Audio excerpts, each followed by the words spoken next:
मध्य प्रदेश में हार के बाद क्या कमलनाथ अब भगवा दामन थामने जा रहे हैं?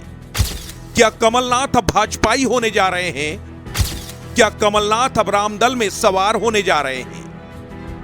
राम मंदिर की प्राण प्रतिष्ठा के बीच अचानक ये सवाल क्यों खड़ा हो रहा है?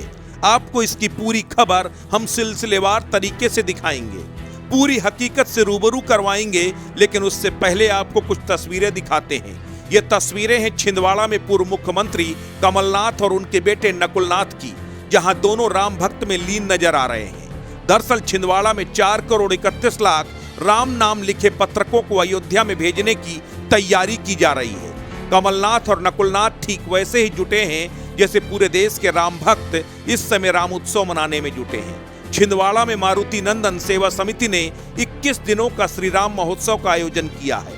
इस महोत्सव में संस्थान लोगों को राम नाम के पत्रक बांट रहा है। इसमें राम भक्तों और लोगों से 108 बार राम लिखकर वापस देने के लिए कहा जा रहा है।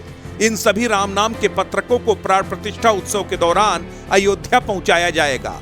छिंदवाड़ा के सिमरिया स्थित प्रसिद्ध हनुमान मंदिर का प्रबंधन इसी समिति के हाथों में है। कमलनाथ और उनके बेटे सांसद नकुलनाथ इस समिति के संरक्षक हैं और ये मंदिर भी कमलनाथ ने बनवाया है। सबसे बड़ी बात यह है कि श्री राम महोत्सव के दौरान छिंदवाड़ा क्षेत्र के राम रक्षा स्तोत्र की पुस्तिका भी बांटी जा रही है। इन पुस्तिकाओं के कवर पर पूर्व मुख्यमंत्री कमलनाथ और सांसद नकुलनाथ की तस्वीर छपी है। ऐसे में एक तरफ जहां कांग्रेस ने प्राण प्रतिष्ठा कार्यक्रम में जाने का न्योता ठुकरा दिया है, प्राण प्रतिष्ठा कार्यक्रम से दूरी बना ली है, ऐसे में कमलनाथ जो खुद कांग्रेस के बड़े नेता हैं, उनके द्वारा राम नाम का ये उत्सव मनाना क्या उनके भगवा ब्रिगेड में जाने का संकेत है? क्या हार के बाद अब कमलनाथ और नकुलनाथ बीजेपी का दामन थाम सकते हैं? तो दरअसल ऐसा कुछ होने नहीं जा रहा। कमलनाथ और उनके बेटे का धर्म के प्रति झुकाव कोई नया नहीं है।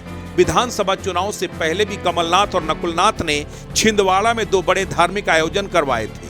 इसी मारुति नंदन सेवा समिति के बैनर तले सीहोर में पंडित प्रदीप मिश्रा और बागेश्वर धाम वाले पंडित धीरेन्द्र कृष्ण शास्त्री की कथा का आयोजन हुआ था।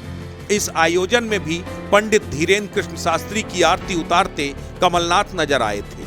तब भी उन पर वोट बैंक की राजनीति करने का आरोप लगा था। लेकिन चुनाव के बाद भी कमलनाथ की राम भक्ति का यह आयोजन बहुत कुछ कहता है।